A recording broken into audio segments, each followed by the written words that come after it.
This is about boats, bass, and bubbas.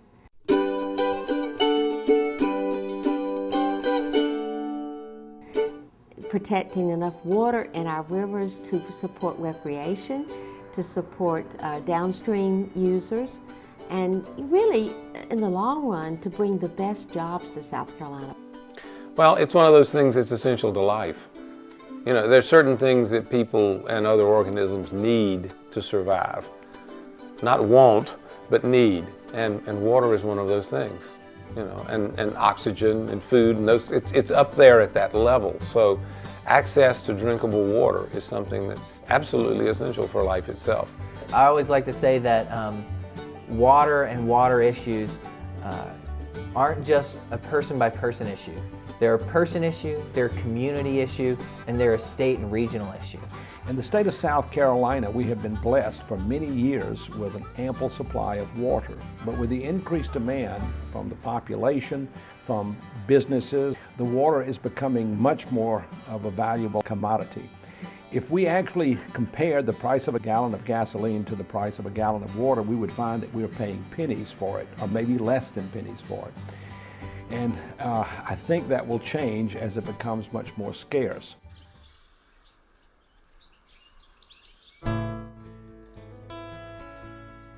It's been, you know, probably over 20 years when people were predicting that if, in fact, people are going to settle along the coast and need fresh water to drink, that wells that are drilled there are eventually going to run out of fresh water and there's going to be salt water intruding into those wells. And of course, over time, that is exactly what's happened.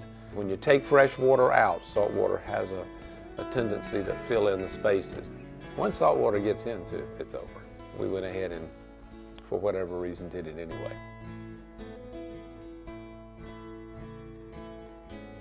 In early April, the Saluda was listed as America's 6th most endangered rivers.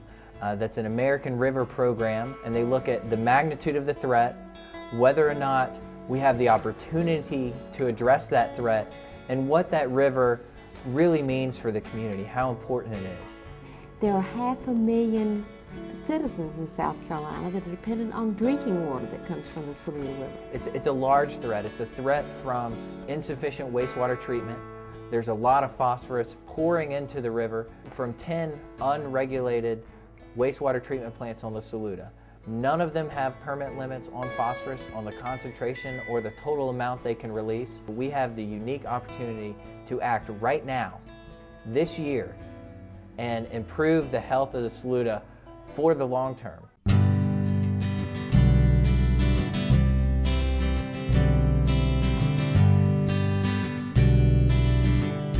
It would take a couple of years worth of good extra rain to make systems, to get them back to where they were before the drought.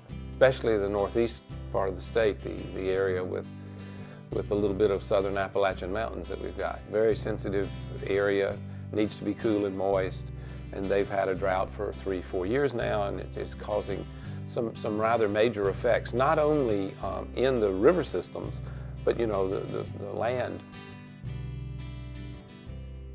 Right now in the State Assembly, we have a huge issue that's looming about water. It probably will go to the Supreme Court. That's how valuable it is. Most states don't have a lot of legislation about water because you basically pretend that your neighboring states are not going to, in any major way, affect you. Our state is sandwiched between two very thirsty areas. You have Atlanta on one end and you have Charlotte on the other. And they're staring at us with empty glasses, and they're thirsty, and they want our water.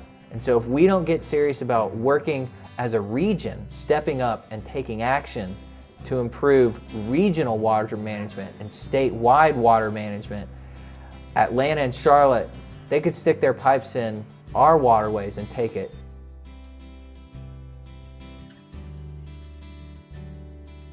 I think it's one of those things that I wish, and I think a lot of people wish, that there was legislation in place, because that would make some of the problems that have occurred, it would have kept them from happening. It's frustrating because legislation forces people to do what maybe they should have chosen to do on their own. And when it's not in place, it's hard to catch up. And we're in the process, I think, now of trying to catch up a little bit here. And we need to take care of the world a little bit better than that. We need to be good stewards of the natural world. I think more people than not would accept that. If you really think about water, it's a part of all of our lives. We go to the tap, we turn it on, and we take for granted that we'll get clean, reliable water flowing out of that.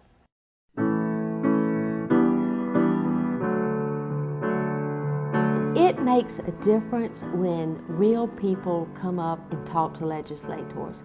It makes a difference when you write a letter. It even makes a difference when you send an email. But the important thing is to realize that your voice does matter.